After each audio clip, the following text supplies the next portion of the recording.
Ән халықтың мұрасы, ән өнер, ән адамның көңіл күйі, қуанышы сезімі. Менің ұлтым орыс. Маған қазақ әндері ұнайды. Менің анам қазақша әндерді жақсы айтады. Мен де анаммен қосылып ән айтамын. Мен Атамекен әнін жақсы көремін. Ол патриоттық ән. Атамекен туған жерге арналған ән. Бұл ән 1970 жылы жазылған. Атамекен әнін Қазақстан Республикасының халық әртісі Ескендір Қасанғалиев орындайды. Ескендір Қасанғалиев шетелде жүрген кезінде Қазақстанды сағынады. Атамекен туралы ән жазады. Әннің сөзін ақын Қадыр Мырза Әли жазған. Атамекен әнін халық жақсы көреді.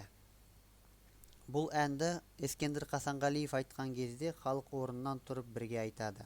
1970 жылы Ескендір Қасанғалиев Швеция елінде осы әнді айтады. Стокгольм қаласының адамдары Атамекен әнін айтқан Ескендір Қасанғалиевке үлкен қошемет көрсетеді. Қазіргі кезге дейін бұл әнді бәрі айтады. Атамекен Қазақстан халқы сүйіп тыңдайтын ән.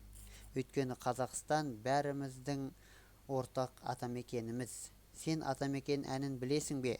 Кел қосылайық.